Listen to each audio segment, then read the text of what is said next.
Depuis la décision du 27 mars 2015 en Conseil des ministres demandant au ministre des Sports de procéder au retrait de l'agrément à la Fédération béninoise de football, le monde du football béninois s'interroge sur l'avenir de leur sport. Devant cette situation, l'hôtel Azalaï de Cotonou a servi de cadre ce jeudi pour une conférence de presse entre le comité exécutif de la FBF et les hommes de médias. Sans surprise, l'instance dirigeante du football national a donné son point de vue sur ce qu'il convient désormais d'appeler l'affaire retrait d'agrément.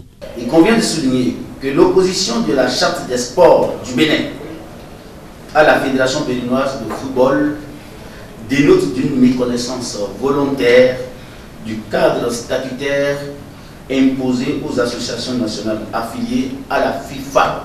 Ce qui me surprend, c'est pourquoi maintenant, alors qu'en son temps, la Fédération béninoise de football a fourni au gouvernement et à sa demande des explications détaillées sur les circonstances de l'erreur administrative.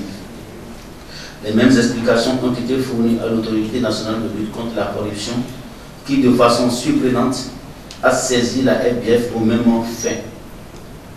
Pourquoi brandir maintenant cette sanction comme motif de retrait d'un agrément alors qu'il est dit que cette sanction sera bientôt levée aussi bien pour le Bénin que pour d'autres pays de culture football comme le Ghana, le Cameroun, le Sénégal, la Côte d'Ivoire.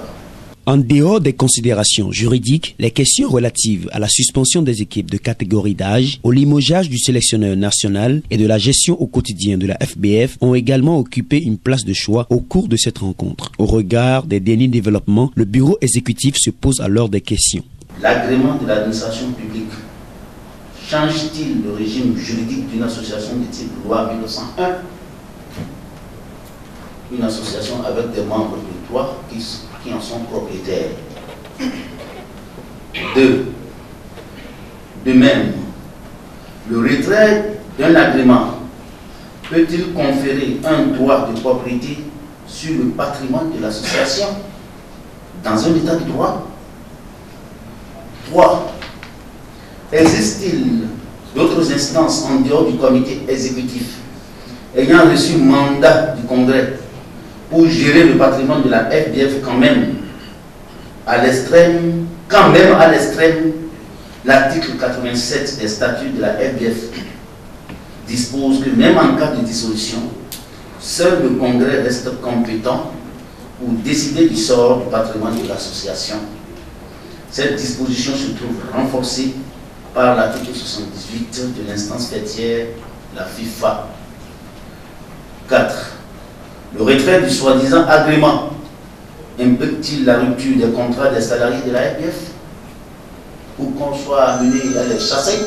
Faut-il le rappeler qu'en entendant un feedback sur la décision prise en Conseil des ministres, toutes les compétitions statutaires de la Fédération béninoise de football sont suspendues.